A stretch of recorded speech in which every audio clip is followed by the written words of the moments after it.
J'étais une vraie rêveuse. J'avais toujours la tête dans les nuages, et la plupart du temps, je pensais à la relation parfaite. Je vivais, respirais et mangeais des feuilletons, et j'avais des milliards de chansons d'amour enregistrées sur mon ordinateur et mon téléphone. Je ne lisais que des romans d'amour en classe, et la plupart de mes professeurs étaient frustrés que je ne fasse jamais attention à ce qu'ils disaient. J'étais trop prise dans mes fantasmes pour m'en soucier. Mais avant de poursuivre mon histoire intéressante, n'oubliez pas de liker la vidéo, de vous abonner à la chaîne et d'appuyer sur la cloche de notification. Si vous le faites, votre amoureux vous aimera enfin.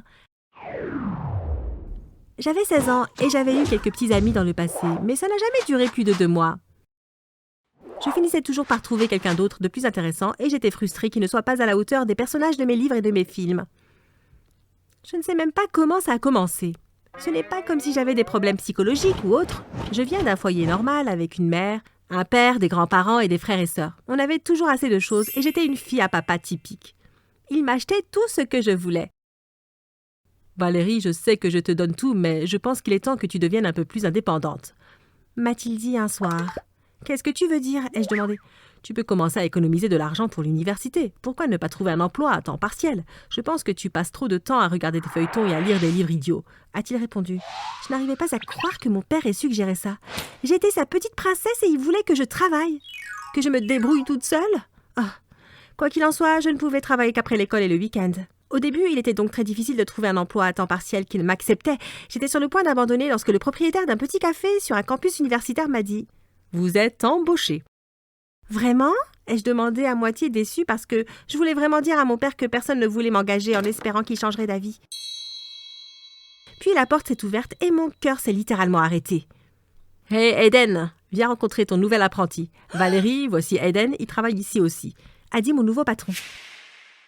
À ce moment-là, j'ai su que j'étais destinée à être là avec le mec le plus beau de l'univers. Quel beau morceau! « Salut !» ai-je rougi. « Bonjour, ma belle. » Il a fait un clin d'œil et j'ai totalement fondu. « Je vais te montrer les ficelles du métier aujourd'hui, » a-t-il dit, et j'ai senti que ça allait être le meilleur jour de toute ma vie. J'étais tellement nerveuse avec Eden ce jour-là que j'ai renversé 3 tasses de café. Une sur le comptoir de la cuisine, une sur un client et une sur mon nouveau tablier. C'était si embarrassant. Pendant que j'essayais de laver mon tablier dans l'évier, Eden s'est approché de moi avec un sourire. « Peut-être que c'est juste le trac du premier jour. Tu auras une meilleure journée demain, a-t-il dit. « Ouais, je suppose. » Ai-je répondu en cachant totalement le fait que tout était de sa faute. Et je me demandais, est-ce que je pourrais avoir ton numéro? On peut parler de trucs de boulot, a-t-il dit en riant.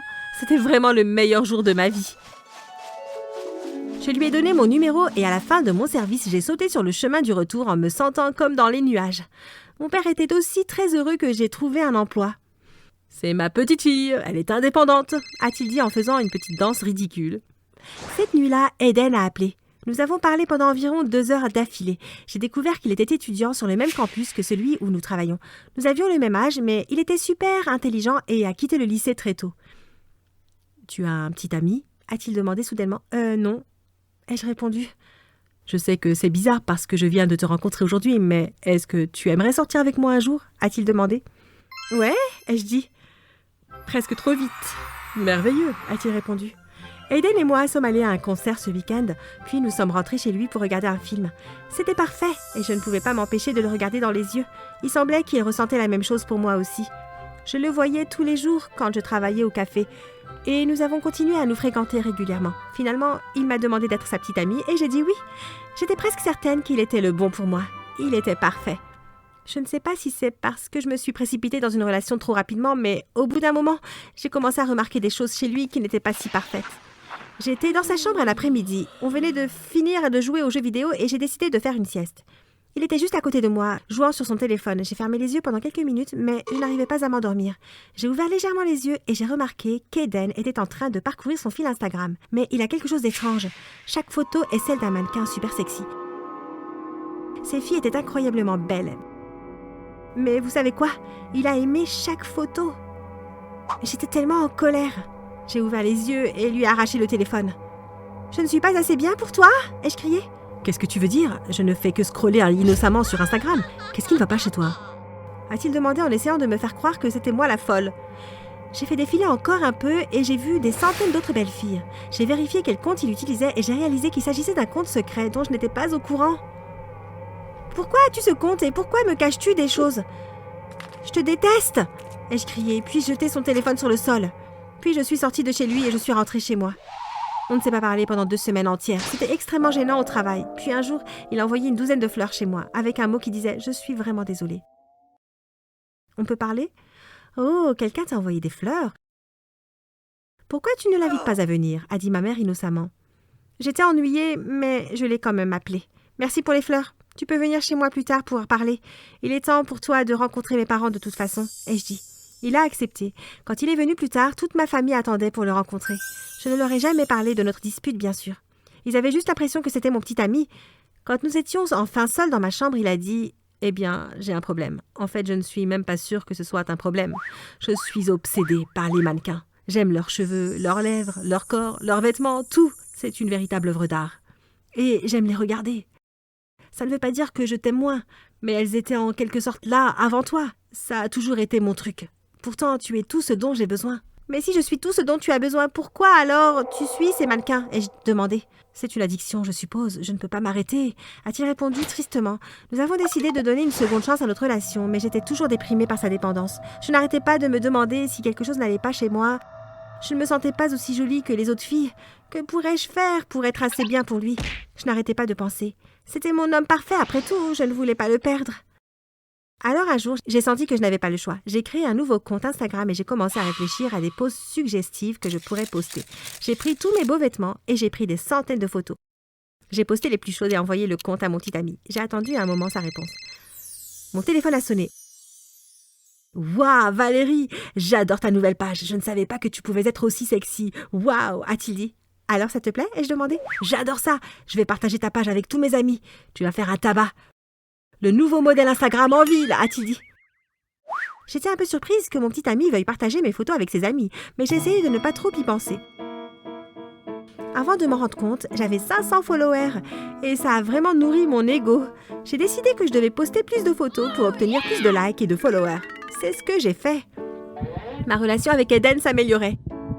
Il semblait très fier d'être en couple avec moi. Chaque fois que nous sortions, il parlait aux gens de ma page Instagram et leur demandait de la suivre. Puis un soir, après le travail, il s'était assis à côté de moi pendant que je buvais une tasse de café. « Valérie, je pense que tes photos deviennent un peu, ennuyeuses, » a-t-il dit. « Qu'est-ce que tu veux dire ?» ai-je demandé. « Eh bien, les modèles ne couvrent généralement pas tout, si tu vois ce que je veux dire. Tes poses sont agréables et tes vêtements sont aussi... mais as-tu déjà envisagé de poser pour des maillots de bain ?» a-t-il répondu. J'ai toujours été un peu timide et je n'aime pas montrer trop de peau. Tu le sais, Eden, ai-je dit déçu. « Eh bien, je pense que tu devrais juste les essayer et tu verras à quel point tu as tort. Tu n'as pas à être gêné, crois-moi. Je t'ai acheté quelques bikinis et tu peux venir maintenant pour les essayer. Je vais prendre les photos, » a-t-il dit. Je suis allée chez lui et j'ai essayé le premier. C'était un maillot de bain noir. Il m'a demandé de poser et il a pris quelques photos. « Tu vois, tu es si belle. Je pense que tu devrais poster ça tout de suite, » a-t-il dit. J'ai regardé la photo et je n'étais pas entièrement convaincue, mais je l'ai quand même postée parce que je ne voulais pas qu'il soit en colère contre moi. Cette photo a reçu des milliers de likes en quelques heures et le nombre de mes followers a augmenté. Il m'a convaincue d'essayer les autres maillots et j'ai pris de nombreuses autres photos. La semaine suivante, nous sommes allés à la plage juste pour que je puisse poser avec. Après avoir posté ces photos, j'ai reçu des emails de sociétés de bikini. Ils voulaient m'envoyer leurs affaires pour que je puisse les photographier et promouvoir leur marque. Ils ont proposé de payer 100$ pour chaque photo. « Oh mon Dieu, c'est génial, tu as des maillots de bain gratuits et de l'argent !» a dit mon petit ami. Il semblait plus heureux que moi. C'est ainsi que j'ai commencé à gagner de l'argent en faisant quelque chose que je n'aimais pas vraiment. Eden m'a convaincue de lui en donner. Il a dit que s'il n'avait pas été là, je n'aurais pas eu ces opportunités en premier lieu. Je me suis dit qu'il avait raison. Je n'aurais jamais fait ça toute seule. Apparemment, les mecs aiment vraiment les photos en maillot de bain. Avant de me rendre compte, j'avais plus de 200 000 adeptes. Eden était si heureux et un jour, au milieu d'une séance photo, il a eu une autre idée. J'ai entendu dire qu'il y a une agence de mannequins en ville. Ils recherchent de belles femmes. L'audition est demain à 10h du matin, a-t-il dit.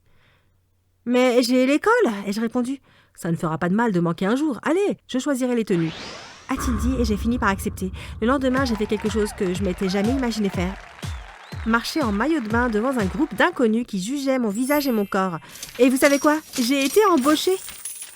Le salaire était presque 10 fois supérieur à celui que je gagnais dans le café. « On ne pourra plus jamais travailler ensemble » ai-je dit tristement. « C'est pas grave, tu nous fais gagner tellement plus d'argent » a-t-il répondu. J'ai commencé à sécher l'école pour aller à des séances de photos. J'étais très en retard et mes notes chutaient. Mais j'étais heureuse, je pense que parce que j'avais le petit ami parfait et que je gagnais beaucoup d'argent. Je pensais que parce que j'étais devenue mannequin, il était plus obsédé par moi que par n'importe qui d'autre. Il m'a dit qu'il avait supprimé sa page Instagram secrète et qu'il ne suivait plus ses femmes. Je l'ai cru. Jusqu'à... Eden et moi étions dans sa chambre en train de parler et il s'est levé pour aller aux toilettes. J'ai touché mon oreille et j'ai réalisé que ma boucle d'oreille avait disparu. Alors j'ai commencé à regarder par terre. Je me suis agenouillée près du lit et ce que j'ai vu là-dessous était choquant. Il y avait des tonnes de magazines avec des femmes habillées de façon suggestive sur les couvertures. J'en ai sorti un et l'ai feuilleté, c'était rempli de photos de mannequins. J'ai sorti un autre magazine et j'ai vu la même chose. Il est devenu évident pour moi qu'il était toujours obsédé par le fait de regarder des photos d'autres femmes et que rien de ce que je faisais n'avait d'importance pour lui. « Qu'est-ce que tu fais ?» a-t-il dit en me surprenant en train de fouiller dans ses magazines. « Pourquoi tu as ça ?» ai-je demandé. « Ce n'est pas tes affaires, ce que j'ai dans ma chambre, » a-t-il dit. Je suis sortie en trombe de sa chambre et j'ai marché jusqu'à la maison. Quand j'ai ouvert ma porte d'entrée, j'ai entendu une voix derrière moi. « Attends, s'il te plaît, ne pars pas !» Eden m'avait suivi. « Laisse-moi tranquille !» ai-je crié. Mon père a ouvert la porte. « Chérie, pourquoi tu cries ?»« Oh mon Dieu, pourquoi pleures-tu ?»« Qu'est-ce qui ne va pas ?» a-t-il dit. Je n'avais même pas réalisé que j'avais pleuré à ce moment-là. J'en avais juste marre de tout. J'ai raconté à mon père tout ce que j'avais vécu ces derniers mois avec Eden. J'ai regardé son visage et j'ai réalisé que je ne l'avais jamais vu aussi en colère. « Tu lui as donné ton argent ?